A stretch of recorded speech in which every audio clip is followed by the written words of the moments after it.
I'll try not to open off on a tangent.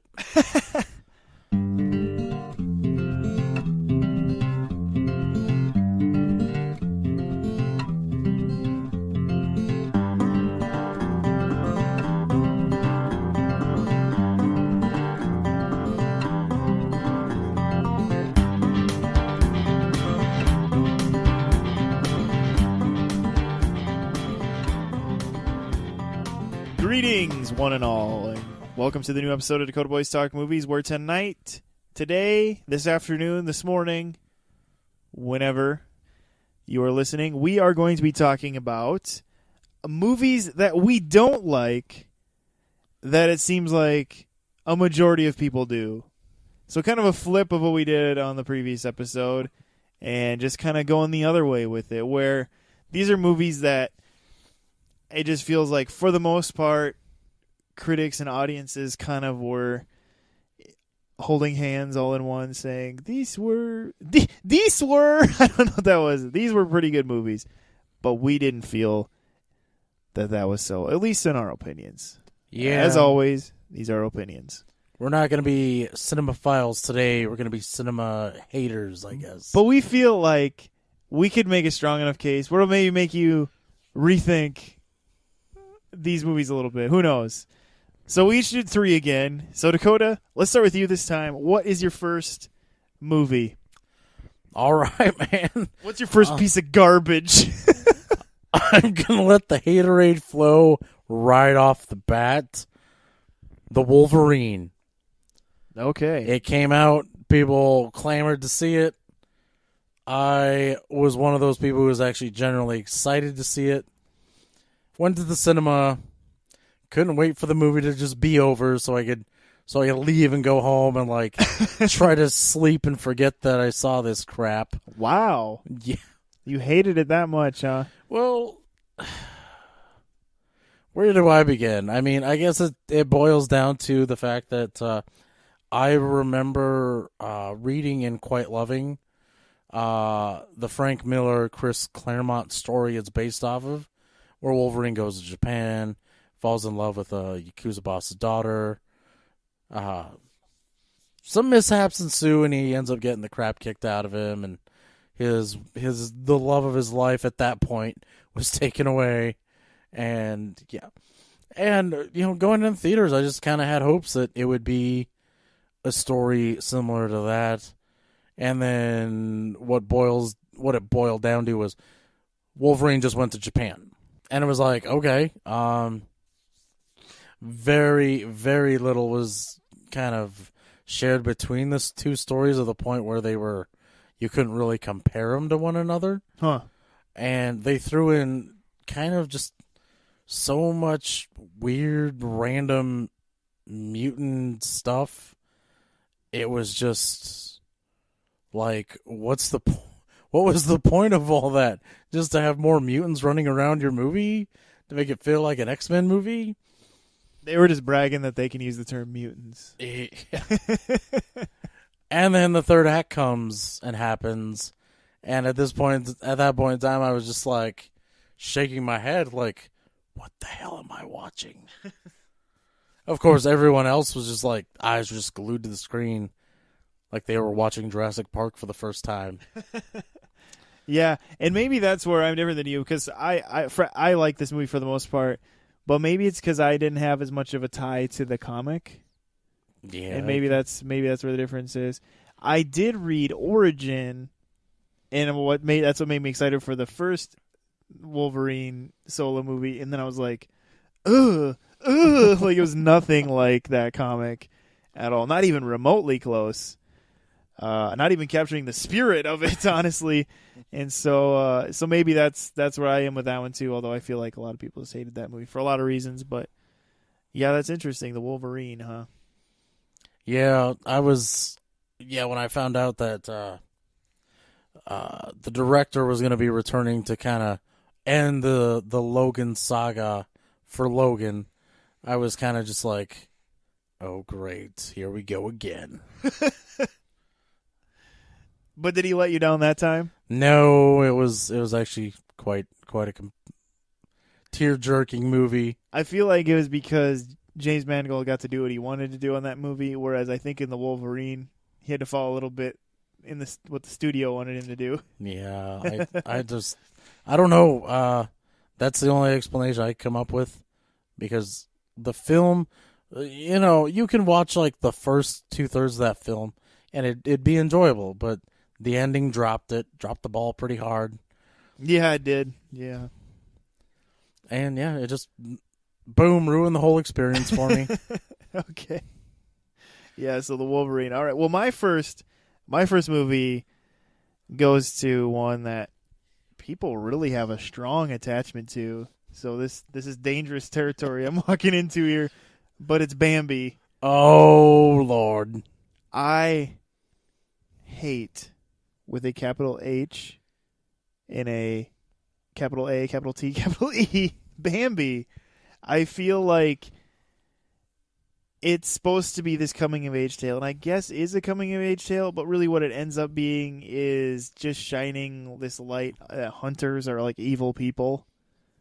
And it ends up being almost more highly focused on that and causing these reactions to where Bambi's left on his own because his mother gets shot. And then I'm hoping that it was also supposed to take place, or if it was just like the animators didn't think about it. I guess there are some places where you can hunt deer in the spring, but Bambi's mom is shot in the spring, which in some places would be poaching. So I'm hoping they're not alluding to that, and that was just like maybe it was a place where you can hunt deer in the spring, or we don't know the time period of this movie. You got to remember, this is back in the 50s, 60s. Yeah, I don't know when it was made. It doesn't matter. It's stupid. Oh, wow. It's stupid, and they just make all these other characters that are like cute, and it's just like doesn't matter. Like the skunk that's cute, like Flower or something, and Thumper, the annoying rabbit that smacks its foot everywhere. Just dumb. I'm just going to hate on everything in this movie. I would just like to say I am very loosely affiliated with this man. I don't even care. I hate Bambi. It is so, like, purposefully make you tear jerky. It can just go die for all I care. And it just makes me hungry to eat venison. So that's how I feel about Bambi, and I'm stopping there. Oh, Lordy, I'm not touching this one, man. I got to pass. So let's see. What's your next movie, Dakota? I'm just leaving that one to die with Bambi's mom. We're going from... Who was delicious, by the way. We're going from one classic to another alleged classic, I guess. Alleged. I say that because this movie does not deserve classic status, and lovers of this movie have given it that status, and the people who just don't care are casually using it as, oh yeah, that film's a classic. I'm like, no, it's not. Shut your mouth. I am referring to Titanic. James Cameron's Titanic. Social media has helped more people, I think, get on your side when everybody realizes they could have both laid on the door. Yeah. Well, there's so many reasons to not. Oh yeah, you can go. Like this movie's so long. You can go back hours before that and say why this movie's terrible. Yes, this was the actual sinking of the Titanic. Was a horrible, horrible situation. There was just sad loss of life. It was horrible. Women, children. It's horrible. I don't even care about the corporations that just lost money on the thing. I don't care about you corporations. But I feel like go ahead. This is your movie. Okay. But to make a movie about it and to spend so much time worrying about the details and getting everything right, and then the actual story isn't about the Titanic. It's about these lovers who, in real life, I don't think even would have looked each other in the eye as they were passing each other, much less in a movie. It just blows my mind how people instantly just were like, oh, they belong together. It's like, no, they don't. They'll find each other in the afterlife. that they're back on the sunken ship. Yeah. All their loved ones and family that passed on, nah, they don't Screw matter. them. We're back with the architect of the Titanic on our ghost ship. Oh man, it was just so much not to. Oh, I'm actually a fan of Billy Zane, Yes. and he just. It's like he's trying to be the biggest a-hole he could be in this movie. But you like him more than anyone. You he still is greater than anyone else in this movie. yeah, you like him, but at the same time, it's like, dude, it's hard to root for you. Like, why? You're making it hard, Billy, but you're so sexy. It's like when he grabs the gun out of his chauffeur or whoever that guy was. Oh, yeah, like his hitman chauffeur. Yeah, what the heck was up with that? Yeah. And just tries to gun down his ex and her current beau. It's just like, what is going on here? Like, there is so much going on in this movie. It's like, this is literally, there's two things about the Titanic. You have, first off, you have the pride of man being completely torn down by nature. Like, look what we've made. It's unsinkable. And that whole side of it. And then you have the ultimate tragedy. And I feel like James Cameron made the sinking of the Titanic look cool. Yeah, that's another thing. Like the deaths were like neat or something. It's like I don't know. It's just kind of weird. When I rewatched it, and I was like, ugh, like he makes the deaths seem cool or something. Like he was so obsessed. Like, I want this guy to fall and hit all this stuff on the way down. I just want you to feel that pain. And I want it to look good. Yeah, it's like this really, this is a horrible tragedy. Like, this guy's like, have him smack into all the metal bars. It's just so. I hate the word cringy, but I'm using it here. It's cringy as hell. It's a rough one, and it is excruciatingly long. Yeah. I mean, back in the days of VHS, this movie came in 2 tapes. This movie, you had to have a room dedicated to holding this movie because it was such a big box of cassette tapes. And I really feel like, apparently he could have made like a 12-hour movie too. And it's just like, why? Well, if there's one thing James Cameron is as a filmmaker, it's long-winded. He makes long movies. All his movies are long. Except for maybe The Terminator.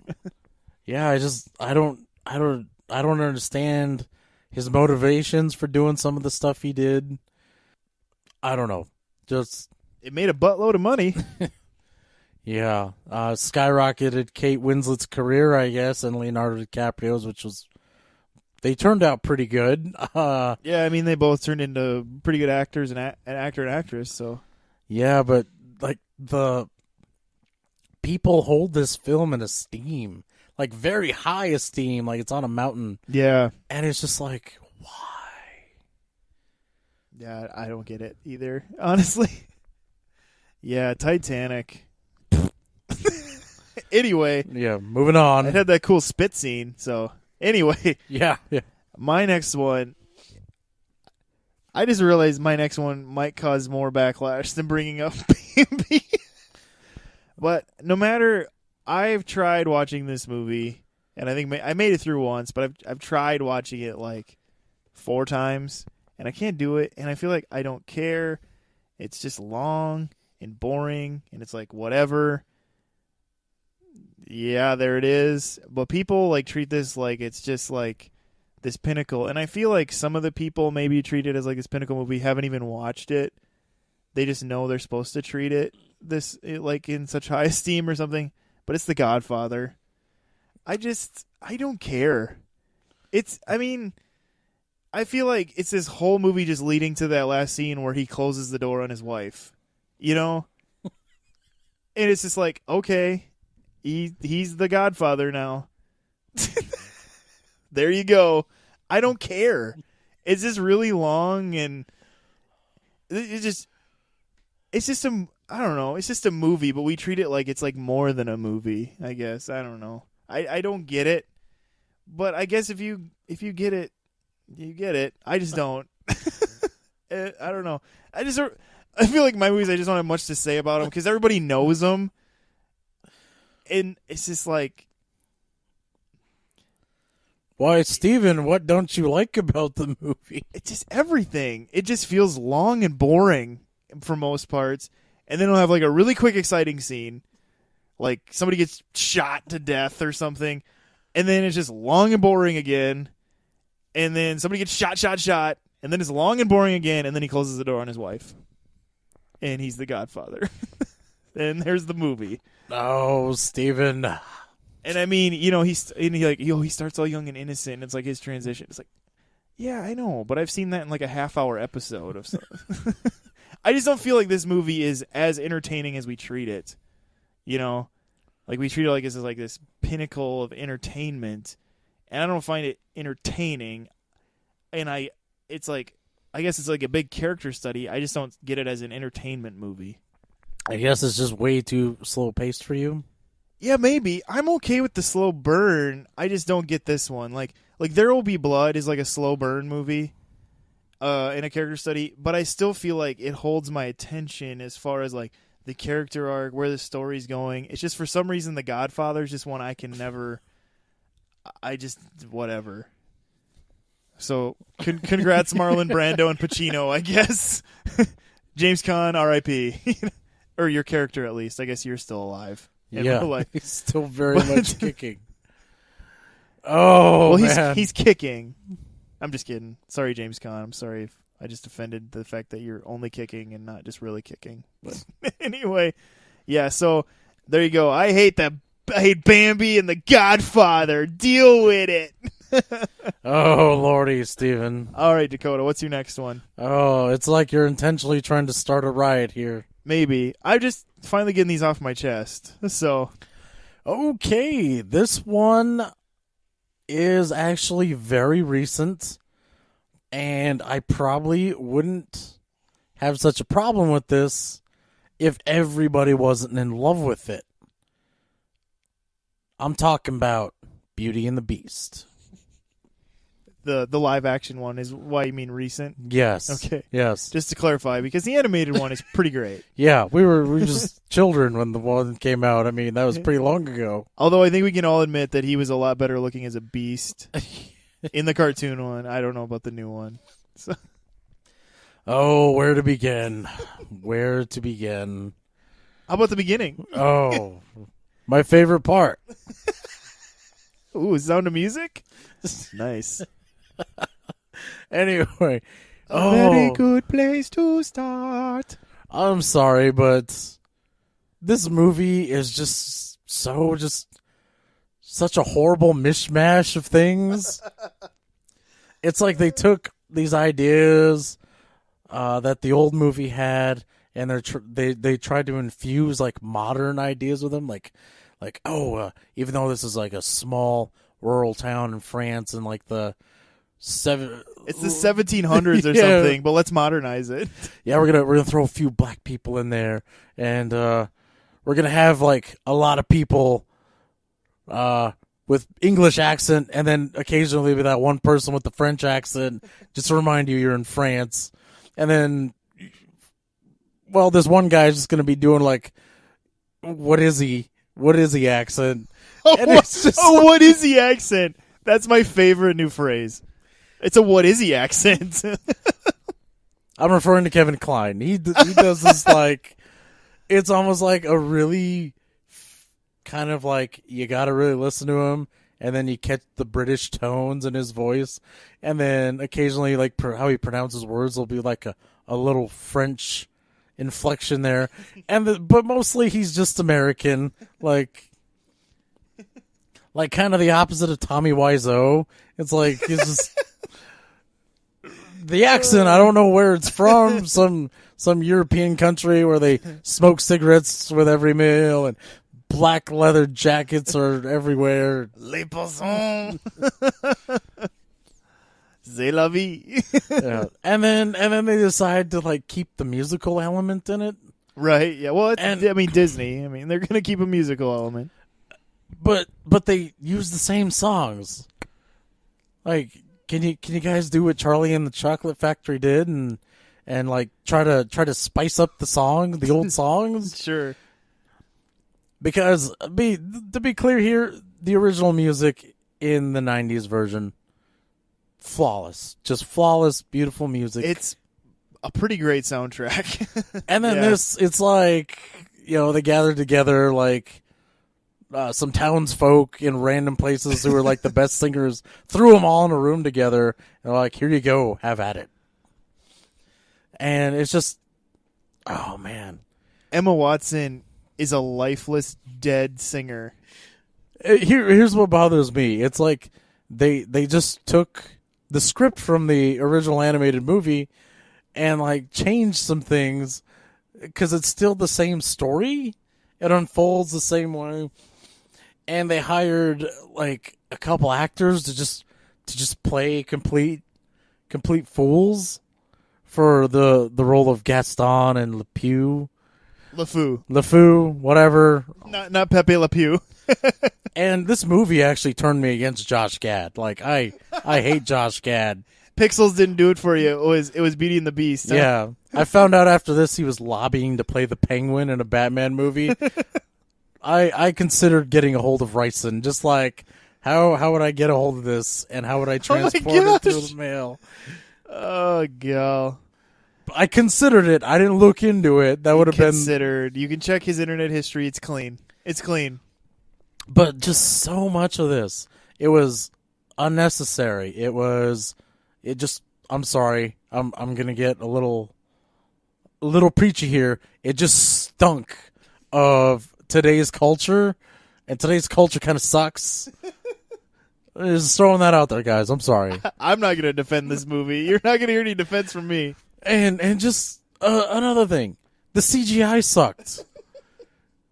Like I found Ron Perlman in the old 90s Beauty and the Beast TV show better than the Beast that they presented us in this movie. That guy could pull off makeup, though. Yes, just good. If you just mingle that with Hellboy, you'd have the perfect Beast. Yeah, that's true. Oh, God. But yeah, nothing about this movie did I like. Ewan McGregor, I just despised his character immensely. Was he the candle? Yes, he was the candelabra. Candelabra, excuse me. And not a very good one at that. Yeah, but I made it through 10 minutes, and then my wife saw it, told me about it, and what I saw and what she described, I just found it was just very uninspired. It was like, well, Cinderella did well, Jungle Book did well, let's poop this out there now.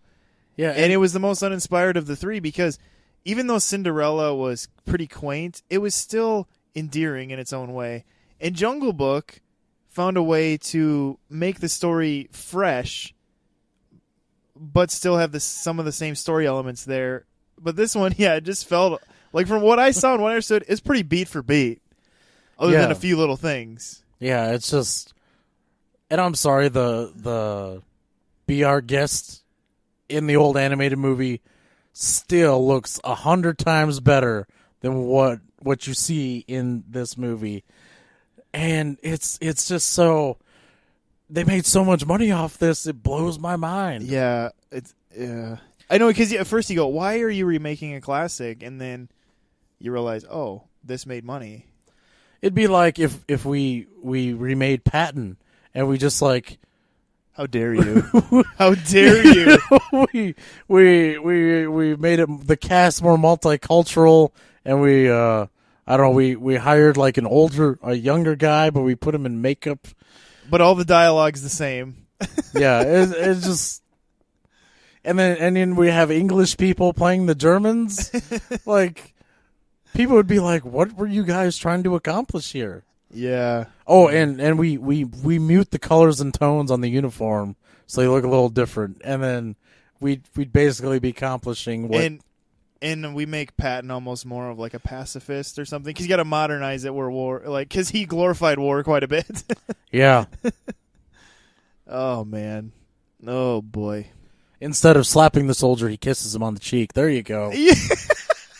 There you go. Instead of pistol whipping him, he just starts like Just smooching him all over. Gross. We've found our movie. Let's do What? it. I'm just curious. I wonder what like the IMDb rating, like just normal people, what they gave Beauty and the Beast. Do you know? I actually gave it. Hold on, I'm gonna have to look. I gave it 1 star just to bring down the rating. Did you actually do that? That is amazing. Yes, I did. And yes, I am that petty. It's got a 7.3 on IMDb with almost 200,000 ratings. 200,000 ratings. Wow. And it was 2 hours and 9 minutes. They added something. Yes. Oh, that's too bad. I think it was. No, I only made it through 10 minutes, and I was like, I'm done.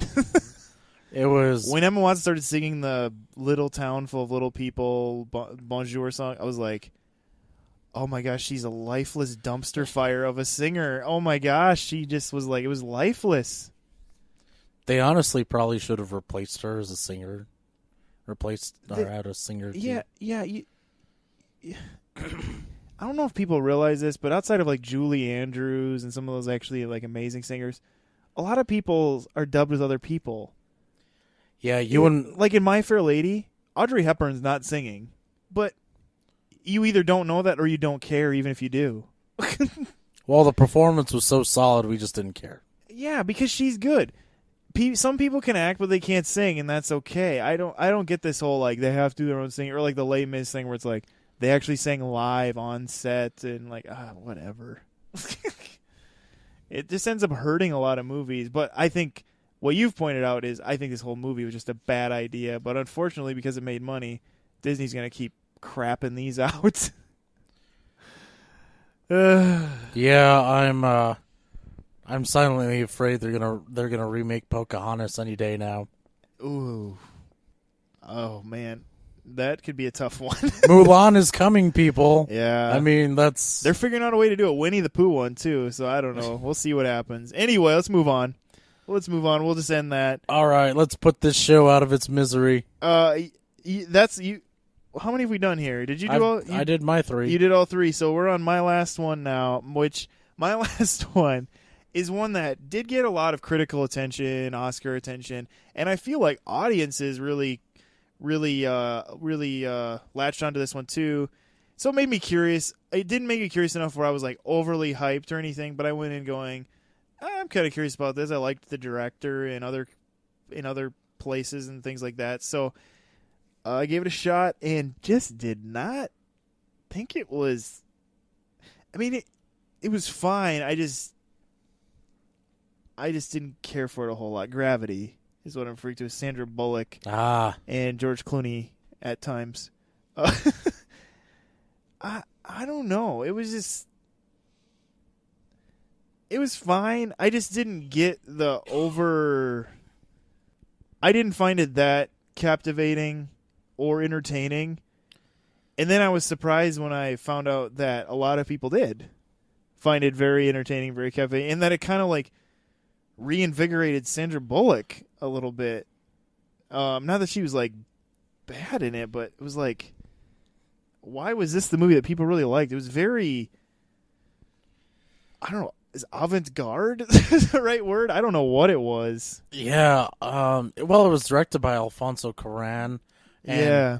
I mean, the guy could make like a 10-hour video of painting a fence, and people would be like, "Ooh, so subtle, so magnificent." And he does have unique ways of filmmaking. I mean, you see it even in the Harry Potter. He directed Prisoner of Azkaban, which kind of changed the trajectory of how the Harry Potter movies looked.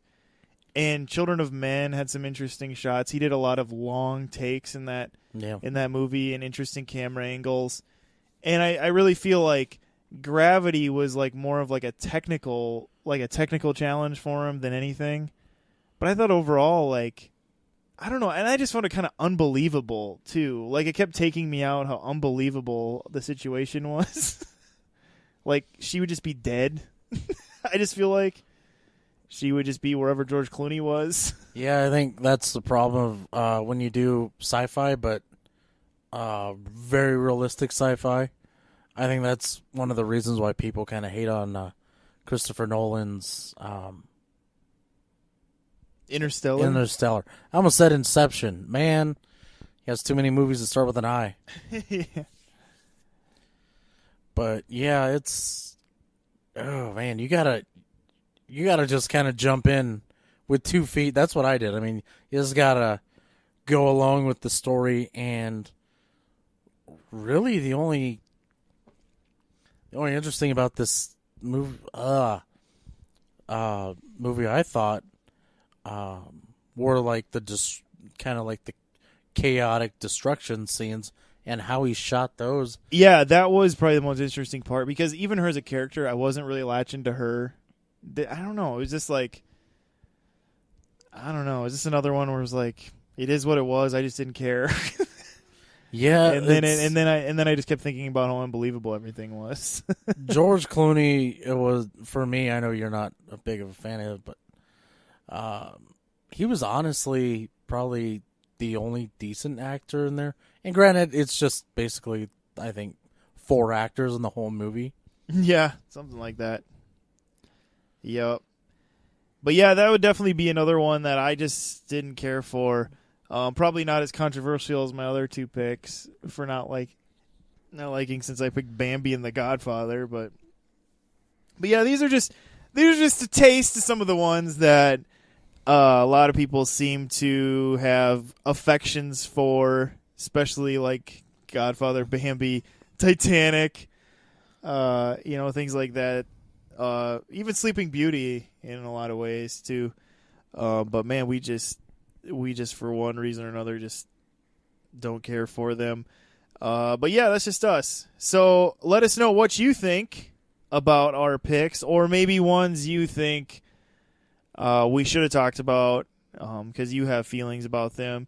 You can let us know. You can let us know on Facebook, on Twitter, where we put these things up, and we put other this and that's on there of trailers that are coming out and movie news and things like that. So we hope you're doing that and letting us know you're there, and just kind of a way to show your support. And then also another way you can do that is through subscribing to us through YouTube, our iTunes, Stitcher, whatever. Just do that. And then, of course, there's always ways there you can leave reviews or thumbs up if that's your thing too. So we hope you do that. We're really enjoying bringing you more episodes as we're slowly crawling our way to 100 episodes. We're in the 80s now, which is kind of crazy.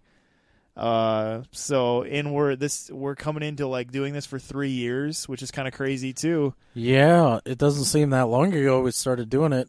Yeah, it's kind of crazy that we've been doing episodes for 3 years, and yeah, so we just thank you again for listening and for all the other ways that you have shown us support or given us tips or comments. So please keep doing that.